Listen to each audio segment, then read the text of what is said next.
जय गुरुदेव जय जगन्नाथ। ज्ञान विज्ञान और प्रज्ञानर अभिनव रूप रोमंथन को आपण समस्त को स्वागत करुछि मुकुर्ती।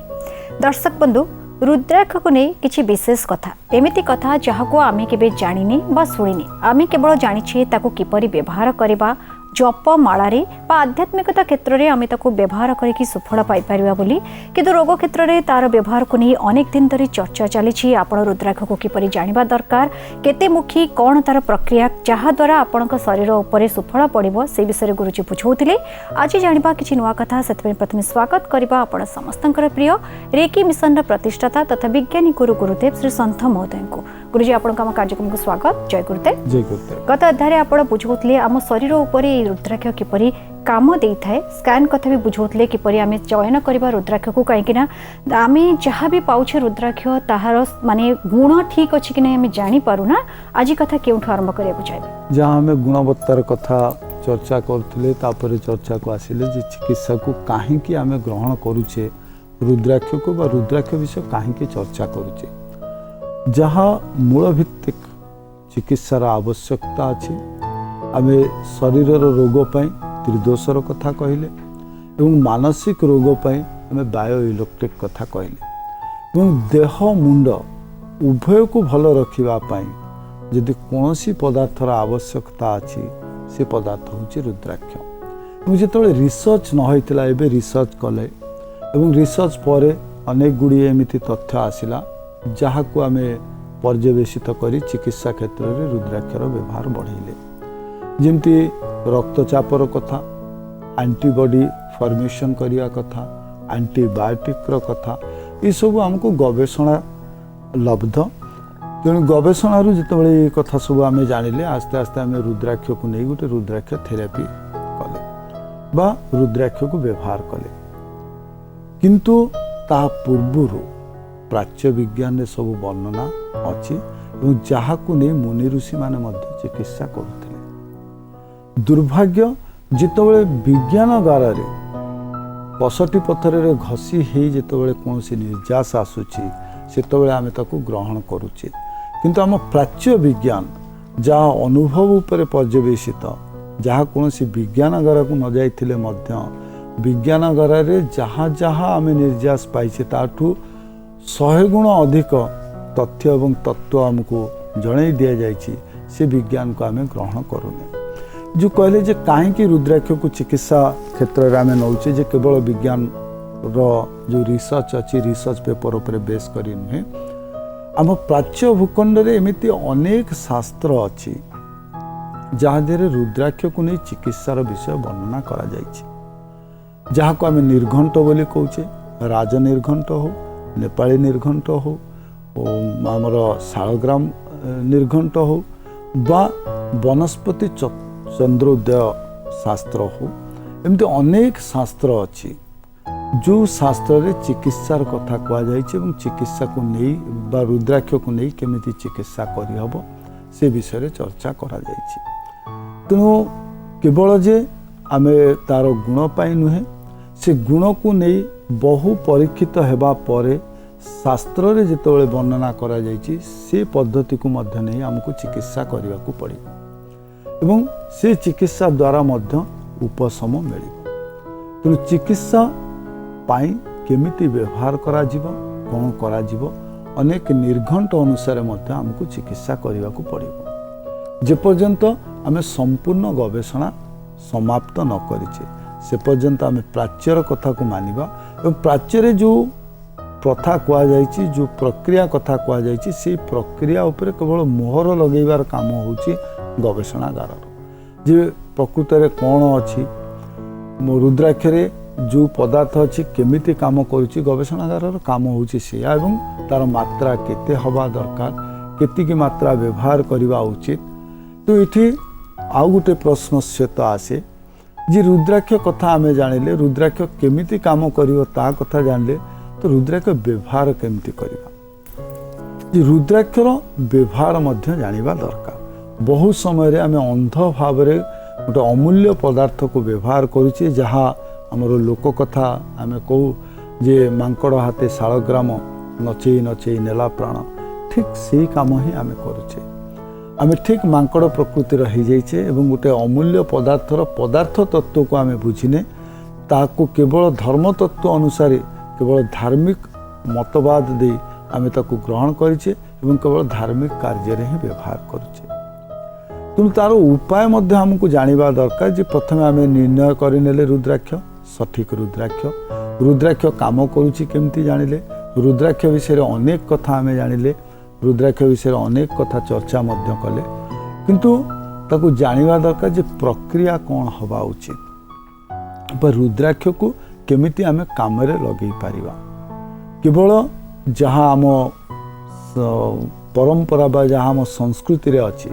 आम केवल ताकू पिंधिबार कथा जानिछे एवं रुद्राक्ष कथा जितेबाला आसूची आम केवल पिंधिबा कथा जानिछे कोठी ना केवल बेकरे माला रूप में धारण करवा बा हाथ में जपमाला करी व्यवहार करिबा जोठी केवल एक्यूप्रेशर जो गुण अच्छी ता उपरे आम पर्यवेक्षित करुचे किंतु ताकू अजाणत जानिकी नुहे आम केवल यही मनोभाव पकाउचे जे रुद्राक्ष जितेबाला धारण करुचे से आम भितर गोटे आध्यात्मिक चेतना विकसित हम एवं रुद्राक्ष मालारे जितेबाला आम जप करुचे से भगवान संतुष्ट हे जो मैंने जप करुचंती सेमानंकु मध्य जपर ज्ञान संपूर्ण भाव में जना ना कहीं ना आम केवे इच्छा प्रकाश करें ता पछरे कौन विज्ञान अच्छी जानिबा एवं से प्रक्रिया को केमिति सरल करिबा से प्रक्रिया रु केमिति संपूर्ण लाभ आम उपलब्ध करवा से विषय आम केवे चिंता करें से गोटे साधारण भाव में आम जो मालाटे पिंधुचे मालाटे आणुचे बेकरे पिंधि दौचे कि पछरे नियम कौन एवं ये रुद्राक्ष को कौ प्रक्रिया रे व्यवहार करा जाई पारिबो जिते आम रुद्राक्ष उपरे अधिका गवेषणा करुचे से आम पाखे अनेक नूतन नूतन तथ्य पहुँचुचे जहाँ को आम कहते शिवंकर अश्रु जन्म होती जहाँ को आम आज भी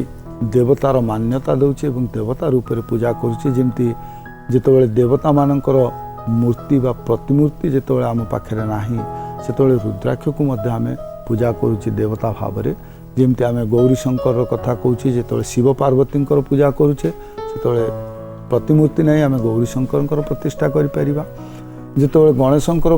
पूजा करुचे से जदि गणेशंकर आम प्रतिमूर्ति न करिपारुचे आम अष्टमुखी बा आठमुखी रुद्राक्ष को पूजा करिपरिबा दश दिगपालंकर कथा जितेबाला कहूचे से आम दशमुखी रुद्राक्ष को पूजा करिपरिबा तेणु देवतांकर प्रतिमूर्ति भाव में देवता से रुद्राक्ष से देवता ही अच्छा बोली आम स्थिर निश्चिंत ही रुद्राक्ष को पूजा करुचे कि जो गवेषणा आगू को जाऊँगी चिकित्सा को नहीं जितेबाला रुद्राक्षर व्यवहार कथा आसूची सी देवता रूपी रुद्राक्षर भस्म व्यवहार कथा मध्य आसूची से रुद्राक्ष को पोड़ी तार भस्म को औषध रूप में व्यवहार करिवार प्रथा मध्य प्रचलित होची। तो रुद्राक्ष केमिति व्यवहार करिवा ना प्रथम होची पिंधिवार शैली बा पिंधिकी आम रोग को आरोग्य करिपारिबा रोग आरोग्य करिवार क्षमता ता भितर अछि। द्वितीय होची जे से जो रुद्राक्ष अच्छी तार चूर्ण व्यवहार करवा ताकू गुंड करिकी से चूर्ण को औषध रूप में व्यवहार करवा। तृतीय जे तार पेस्ट बा घसिकी तार घर्षण को आम व्यवहार करिपरिबा बा पेस्ट आकार रे आम व्यवहार करिपरिबा एवं चतुर्थ भस्म आकार रे व्यवहार करिपरिबा। ये होची प्रक्रिया जे रुद्राक्ष भितरे जो औषधीय तत्व अच्छी जो औषधीय गुण अच्छी जो धातव गुण अच्छी जो त्रिदोष दूर करिवार जो गुण अच्छी ताकू व्यवहार करिवा पाई जो आमे कहले विधि हाउ टू यूज बा प्रक्रिया कौन ये प्रक्रिया को आमे चारि भाग रे विभक्त कले जे पिंधिबा द्वितीय तार चूर्ण तृतीय तार लेप और चतुर्थ तार भस्म। तो ता विषय आम सविशेष भाव में चर्चा करवा जे पिंधिबा केमिति पिंधिबा दरकार एवं पिंधिबार नियम कौन हवा दरकार से सब विषय आम चर्चा करवा जहाँ आम ता पूर्व चर्चा करथिले विभिन्न निर्घंट कथा राज निर्घंट हो बा नेपाल निर्घंट हो बा वन औषधि चक्रद से शास्त्र कथा हो बा विभिन्न निर्घंटर कथा हो, देवी भागवतर कथा हो, शिव पुराण कथा हो, सेठी नहीं आम रुद्राक्षर कथा मध्य चर्चा करवा निहाती आवश्यक। आम रुद्राक्षटे नहीं आसुचे, धारण करुचे और अनेक समय जिते आम रुद्राक्ष कथा कहूचे से जीवन्यासर कथा चर्चा हुए, जो गोटे जीवन्यास करवा दरकार रुद्राक्ष को। एवं प्रत्येक मुखी पाई भिन्न भिन्न मंत्र कथा कहुई, देवी भागवत, शिव पुराण ये दुईटे विशेष भाव में वर्णना करा जायछि मंत्र कथा। केते मुखी रुद्राक्ष और तापाई मंत्र कौन हवा उचित, मंत्र रे भिन्नता मध्य अछि। से मंत्रर आवश्यकता कौन अच्छी, जिते मंत्र सहित जड़ी दि जाइछि रुद्राक्ष को, सेतबेले आमे भाविचे जे रुद्राक्ष धर्म सहित संपूर्ण भाव में जड़ित। कहीं ना ता जीवन्यास करने मंत्रर आवश्यकता अच्छी एवं मंत्र सनातन व हिंदू धर्म सहित जड़ित। किंतु केबे आमे जानिबा पई चेष्टा करिने जे मंत्र जहाँ हिंदू धर्म सहित जड़ित नुहे, जहाँ ध्वनि विज्ञान सहित जड़ित बा को शब्द उच्चारण करने द्वारा सी जो रुद्राक्ष जीवन न्यास होची बा एक्टिव करा जाउची। गोटे चर्चा आम चर्चा करथिले जे जितबेले मेटोलॉजी कथा डेवलप हैला बा बायोमेटोलॉजी कथा आसिला, नूतन भाव में से पाठ आसी सेतबेले परीक्षा कले एनास्थेसिया द्वारा एवं से देखिले जे जेमती ह्यूमन सेल काम करुच्ची सेमती रुद्राक्षर सेल मध्य काम करुच्ची। निस्तेज हो जाउची तापर पुणी से सक्रिय हो जाउची बा निस्तेज हैला परे पुणी सचेत अवस्था को आसुची। तो सी जो सेल अच्छी एबे ताकू जितेबाला विज्ञान उन्नति है, नूतन पाठ शैली आसला, नूतन पाठ खसड़ा आसला, से आम कहले जे ता भितर सेल अच्छी। जितेबाला आम जानी नथिले, विज्ञान एक कथा कही नथिला, सेतेबाला जो सेल गुड़िक अच्छी से सेल गुड़िक सक्रिय करने गोटे ध्वनिर आवश्यकता थिला। और से ध्वनि कौन हम सेतक जानी मनीषी मान, से किछि अक्षर समारोह रे गोटे गोटे मंत्र सृष्टि करते। मंत्र ये तो सार्वजनीन भाव में चर्चा करवा उचित नुहे, तो से मंत्र व्यवहार करा जाउतिला जीवन न्यास करिया पाए, to active all the cells. से जो रुद्राक्षर ग्रंथि गुड़िक अच्छी, जो जीवकोश गुड़िक अच्छी, से जीवकोश गुड़ी सक्रिय करने शब्द व्यवहार करा जाता। जीवकोश थिला कि जीवकोश को सक्रिय करने मंत्र व्यवहार करा जाउतिला एवं मंत्र अंधविश्वास नुहे, गोटे कंपन सृष्टि करा जाउतिला एवं से कंपन फल जो सेल गुड़िक एक्टिव होता एवं से काम करुला। इति आमे चर्चा करथिले जे पिंधिबा को नै बा जेतबेले रुद्राक्ष कथा पड़ुची सेतबेले आमे जेतबेले माला आणुचे, माला एमती नहीं आसुचे, किणुचे, पिंधुचे, सबू ग्रहण करुचे बा आम शास्त्र अनुसार ग्रहणीय बोली आमे भावुचे। तो साधारण भाव में आम के चर्चा करें जे आर विशेषत्व कौन एवं केमिति पिंधिबार आवश्यकता अच्छी। जे केवल धारण करदेले निश्चित काम करिवो, किंतु संपूर्ण ताटू आम लाभ पाइबा पाई हेले बा संपूर्ण भाव में जीवंत अवस्था रुद्राक्ष आम शरीर उपर प्रभाव विस्तार करने किछि प्रक्रिया बा किछि नियमर आवश्यकता अच्छी। जिमती कहले आम चयन करवा जे सठिक रुद्राक्ष बीड़ को चयन करवा एवं जिते आम धारण करुचे से आम माला कथा चिंता करुचे बा माला धारण करुचे फॉर स्पिरिचुअल पर्पस। जो आध्यात्मिक क्षेत्र में आम मालाटी ग्रहण करुचे से माला गुंथिबा समय रे किछि प्रक्रियार आवश्यकता अछि। से प्रक्रिया कौन ना रुद्राक्ष पुछ को पुछ है कि माला ग्रंथि बा मालाटी तैयारी करा जिवो एवं प्रत्येक मालारे गोटे मेरुटे रहिबा दरकार। जो शक्ति गुड़िक सृष्टि होउची मालारे से गोटे जगार स्टोर हो रहिबो, जहाँ को आम कहले मेरु बा जहाँ स्थिर बा जोठी जाई शक्ति स्थिर हो पारिबो से होउची मेरु। एवं जेतबेले आमे ताको बुणुचे बा गुंथुचे सेतबेले प्रति रुद्राक्ष मझिरे गोटे गंठी रहिबो, जहाँ को बहुत समय रे आम शास्त्र अनुसार अनेक विज्ञान को सरल सहज भाव में प्रकाश करूँ ब्रह्म ग्रंथि बोली कही। एवं से ग्रंथि जेतबेले बा से जो गंठी पड़िबो जी से माला गुंथुचंती सेतबेले से स्पष्ट भाव में ओंकार उच्चारण करवा दरकार बा प्रणवर उच्चारण हवा दरकार जे केवल जे जीवंत हो गले रुद्राक्ष हब नाही रुद्राक्ष को धारण करिथिबा धातु बा रुद्राक्ष को धारण करिथिबा सूता ता भितरे मध्य जीवन्यास करवा दरकार एवं ताहा जीवन्यास केमिति हबो ना केवल ओंकार उच्चारण रे ही जीवन्यास हबो तापरे आमे माला ग्रहण करि परिबा रुद्राक्ष जहाँ आम जानले अति कठिन पदार्थ रुद्राक्षर क्षय बहु कम समय रे हुए बा रुद्राक्ष भांगी जीवा फाटी जीवा रुद्राक्ष नष्ट हो जीवा प्राय कम समय रे हुए किंतु जेहेतु आम कौचे गोटे सेल अच्छी एवं मेटाफिजिक्स कौची जार जीवन अच्छी तार मृत्यु अच्छी विज्ञान मत तो जेहेतु सेल अच्छी बा ता भितरे जीवन अच्छी बा जीवंत पदार्थ तो तार मृत्यु मध्य हम ताले मृत्यु केबे हम एवं मृत्यु कहीं हुए से विषय मध्य चर्चा करवा जे केवल धारण करदेले हम नाही धारणर विधि को मध्य अनुसरण करवा निहाती आवश्यक देखा चिठी रे कौन जानवा को चाहिए आज ए चिठी आसी केन्द्रापड़ारू लिखिं रूपाली महापात्र से लिखिं गुरुजी आपण को जय गुरुदेव एवं प्रणाम जय गुरुदेव तापर से लिखिं आम जितेबाला कौन से जिनस को भल पाऊ बा कौन से व्यक्ति को भल पाऊ से आम आत्मीयता को अनुभव करूँ किंतु जदि पछरे से लोक सह संपर्क में तिक्तता आसे ताहले आम कहीदे आत्मीयता और नहीं किंतु थरे भल पाई जिनस बा व्यक्ति ठू आत्मीयता कौन कटि जाई पारे कहीं विभिन्न परिस्थिति आम कहूँ आउ आत्मीयता नहीं किंतु परिस्थिति पुणी तांको प्रति आम ढली जाऊ ता माने कौन जनक प्रति आत्मीयता आम मरिबा परे ही लिपे जहाँ कहली जे अनेक समय रे आम चर्चा करूचे जी एमिति मायाजाल आम सब सृष्टि करूचे शब्दर से शब्द भितर आम निजे ही फसी जाऊे से शब्द भितर आम ही गुंथि हो जाऊे प्रथमत संपर्क कथा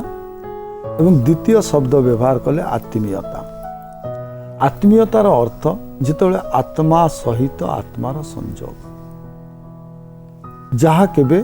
विच्छेद घटे नाही किंतु आम आत्मीयता आख्या कौटी दौचे ना जितेबाला आमर शारीरिक संबंध अच्छी आम से शारीरिक संबंध को कौचे जे आमर आत्मीयता बढ़ी शारीरिक संबंध केतबेले तिक्तता आसे बा शारीरिक संबंध कहीं छिंदे आत्मीयता जदि जनक सहित सृष्टि होइछि ताहा केबे छिंदे नाही जेमते आमे कहले जे भक्त और भगवान संपर्क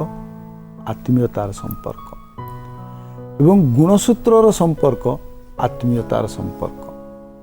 से आत्मीयता संपर्क कौन जड़े बापा एवं पुओ भितर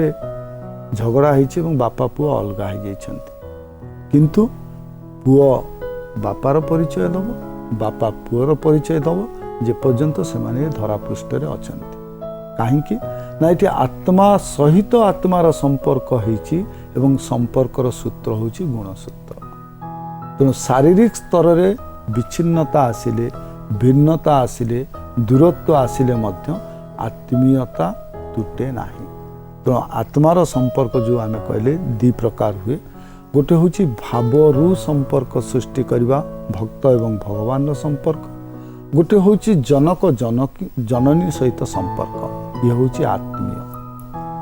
आउ जिते संपर्क आम देखुचे ये आत्मीय नुहे ये भावगत संपर्क आवेगगत संपर्क शरीरगत संपर्क तो संपर्कर जो भिन्नता अच्छी जो कैटेगरी जो विभाग अच्छी से विभागीकरण सठिक हवा दरकार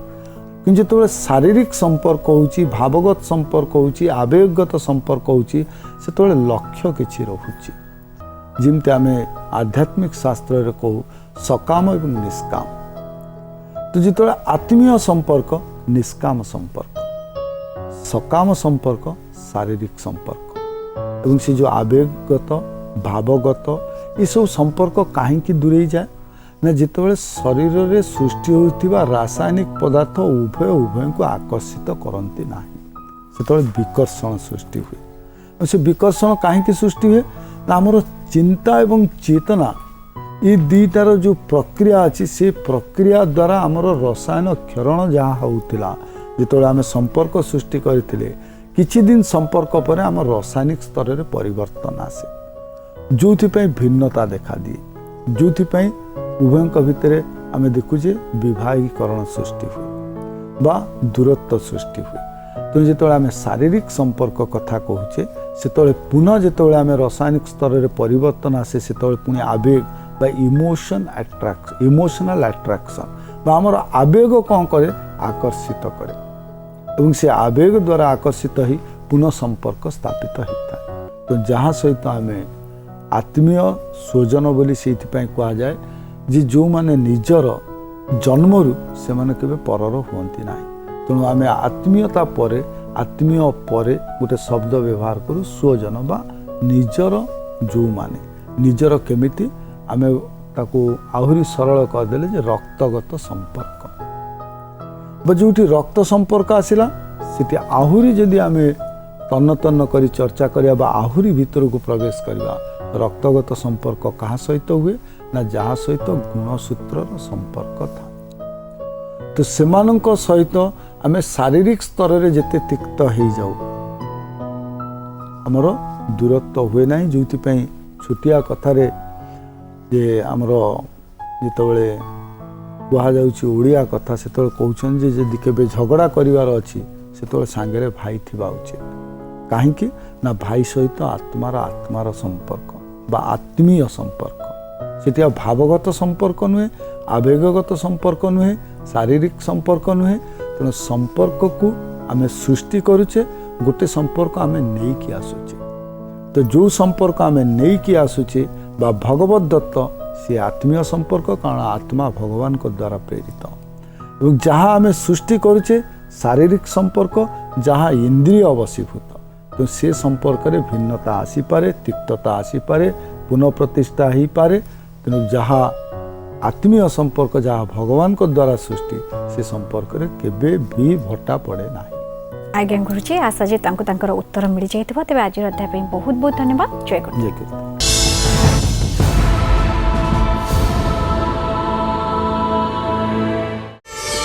प्रार्थना आम आनंदर उत्स।